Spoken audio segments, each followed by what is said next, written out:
नमस्कार दोस्तों, एजुकेशन 24 में आपका स्वागत है। दोस्तों ये वीडियो उन लोगों के लिए है जो बीए थर्ड ईयर में हैं और जिनका हिस्ट्री का सेकेंड पेपर होने वाला है।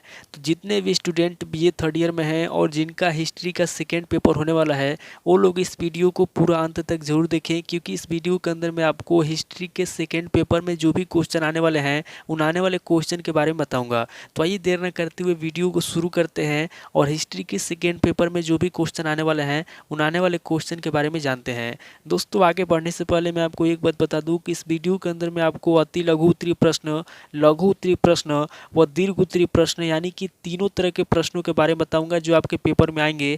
तो आइए बिना किसी देरी के शुरू करते हैं और सबसे पहले अति लघु उत्तरीय प्रश्नों के बारे में जानते हैं।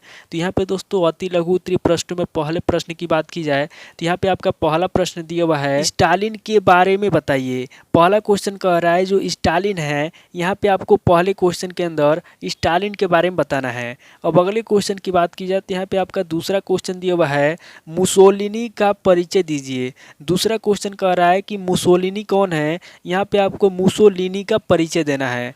अब अगले क्वेश्चन की बात की जाए तो यहाँ पे आपका तीसरा क्वेश्चन दिया हुआ है, अंतर्राष्ट्रीय मजदूर संघ का वर्ण कीजिए। तीसरा क्वेश्चन कह रहा है जो अंतर्राष्ट्रीय मजदूर संघ है, यहाँ पे आपको अंतर्राष्ट्रीय मजदूर संघ का वर्ण करना है।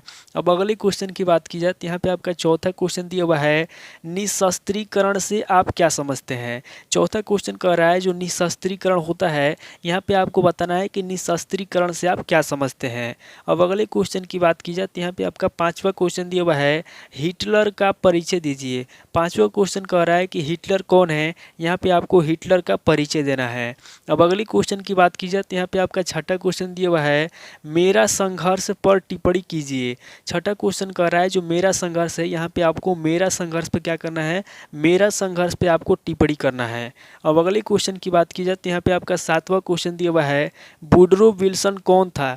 यहाँ पे आपको वुडरो विल्सन के बारे में बताना है कि वुडरो विल्सन कौन था। अब अगले क्वेश्चन की बात की जाए तो यहाँ पे आपका आठवां क्वेश्चन दिया हुआ है, फांसी पार्टी का वर्ण कीजिए।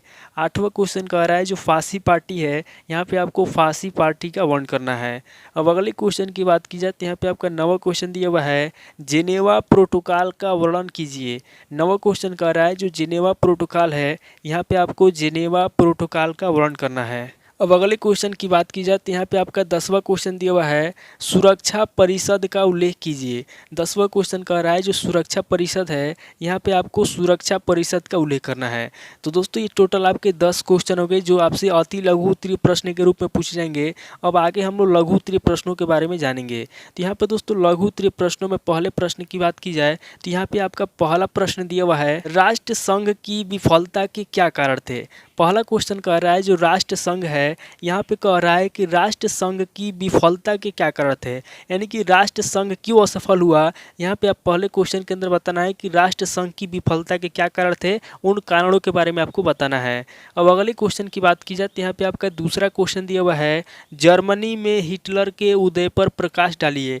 दूसरा क्वेश्चन कह रहा है जो हिटलर है, यहाँ पे आपको जर्मनी में हिटलर के उदय पर प्रकाश डालना है। अब अगले क्वेश्चन की बात की जाए तो यहाँ पे आपका तीसरा क्वेश्चन दिया हुआ है, वर्साय की संधि एक आरोपित संधि थी, विवरण प्रस्तुत कीजिए।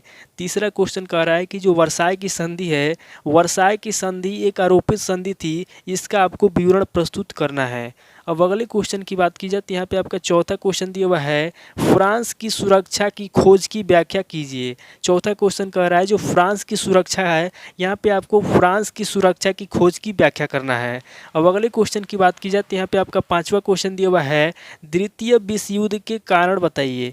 पांचवा क्वेश्चन कह रहा है जो द्वितीय विश्व युद्ध हुआ था, द्वितीय विश्व युद्ध के क्या कारण थे, यहाँ पे आपको द्वितीय विश्व युद्ध के कारण बताना है।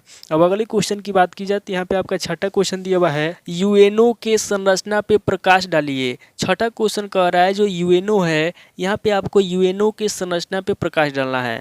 अब अगले क्वेश्चन की बात की जाए तो यहाँ पे आपका सातवां क्वेश्चन दिया हुआ है, वाशिंगटन सम्मेलन पर एक टिप्पणी लिखिए। सातवां क्वेश्चन कह रहा है जो वाशिंगटन सम्मेलन हुआ था, यहाँ पे आपको वाशिंगटन सम्मेलन पर एक टिप्पणी लिखना है। अब अगले क्वेश्चन की बात की जाए तो यहाँ पे आपका आठवां क्वेश्चन दिया हुआ है, म्यूनिख समझौता पर एक टिप्पणी लिखिए। आठवां क्वेश्चन कह रहा है जो म्यूनिख समझौता है, यहाँ पे आपको म्यूनिख समझौता पर एक टिप्पणी लिखना है। अब अगले क्वेश्चन की बात की जाए तो यहाँ पे आपका नवा क्वेश्चन दिया हुआ है, कमाल पाशा के जीवन एवं कार्यों का संक्षिप्त विवरण दीजिए। 9वां क्वेश्चन कह रहा है जो कमाल पाशा है, यहाँ पे आपको कमाल पाशा के जीवन के बारे में बताना है और कमाल पाशा के कार्यों का संक्षिप्त में विवरण प्रस्तुत करना है। अब अगले क्वेश्चन की बात की जाए तो यहाँ पे आपका लास्ट क्वेश्चन दिया हुआ है, यानी कि लघु उत्तरीय प्रश्न का 10वां क्वेश्चन दिया हुआ है। द्वितीय विश्व युद्ध में जापान के प्रवेश पर एक लेख लिखिए। 10वां क्वेश्चन कह रहा है जो द्वितीय विश्व युद्ध हुआ था उसके अंदर जो जापान का प्रवेश हुआ था, यानी कि जापान ने जो एंट्री मारी थी, यहाँ पे आपको द्वितीय विश्व युद्ध में जापान के प्रवेश पर एक लेख लिखना है। तो दोस्तों ये टोटल आपके 10 क्वेश्चन हो गए जो आपसे लघु उत्तरीय प्रश्न में पूछेंगे। अब आगे हम लोग दीर्घ उत्तरीय प्रश्नों के बारे में जानेंगे। तो यहाँ पे दोस्तों दीर्घ उत्तरीय प्रश्नों में पहले प्रश्न की बात की जाए तो यहाँ पे आपका पहला प्रश्न दिया हुआ है, राष्ट्रपति रूजवेल्ट की न्यू डील का परीक्षण कीजिए। पहला क्वेश्चन कह रहा है जो राष्ट्रपति रूजवेल्ट है, यहाँ पे आपको राष्ट्रपति रूजवेल्ट की न्यू डील का परीक्षण करना है। अब अगले क्वेश्चन की बात की जाए तो यहाँ पे आपका दूसरा क्वेश्चन दिया हुआ है, हिटलर की विदेश नीति की व्याख्या कीजिए। दूसरा क्वेश्चन कह रहा है जो हिटलर है, यहाँ पे आपको हिटलर की विदेश नीति की व्याख्या करना है, यानी कि हिटलर की जो विदेश नीति है, यहाँ पे आपको हिटलर की विदेश नीति के बारे में बताना है। अब अगले क्वेश्चन की बात की जाए तो यहाँ पे आपका तीसरा क्वेश्चन दिया हुआ है, प्रथम विश्व युद्ध के कारण बताइए। तीसरा क्वेश्चन कह रहा है जो प्रथम विश्व युद्ध हुआ था उसके क्या कारण थे, यहाँ पे आपको प्रथम विश्व युद्ध के कारण बताना है। अब अगले क्वेश्चन की बात की जाए तो यहाँ पे आपका चौथा क्वेश्चन दिया हुआ है, लेनिन की नई आर्थिक नीति का परीक्षण कीजिए। चौथा क्वेश्चन कह रहा है जो लेनिन है, लेनिन की जो नई आर्थिक नीति है, यहाँ पे आपको लेनिन की नई आर्थिक नीति का परीक्षण करना है। अब अगले क्वेश्चन की बात की जाए तो यहाँ पे आपका पाँचवा क्वेश्चन दिया हुआ है, आर्थिक मंदी पे प्रकाश डालिए।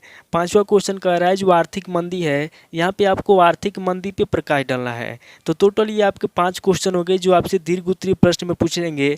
तो दोस्तों इस वीडियो के अंदर मैंने आपको अति लघु उत्तरीय प्रश्न, लघु उत्तरीय प्रश्न व दीर्घ उत्तरीय प्रश्न तीनों तरह के प्रश्नों के बारे में बता दिया। आप इन तीनों तरह के प्रश्नों को नोट कर लीजिए और किसी किताब से सीरीज से मिलाकर के याद कर लीजिए। तो दोस्तों आज इस वीडियो को मैं ही पे स्किप करता हूँ और मिलता हूँ आपसे नेक्स्ट वीडियो में। अगर आपको वीडियो अच्छा लगा तो वीडियो को लाइक कीजिए, शेयर कीजिए और कमेंट करके बताइए कि आपको नेक्स्ट वीडियो किस टॉपिक ऊपर चाहिए। थैंक यू दोस्तों।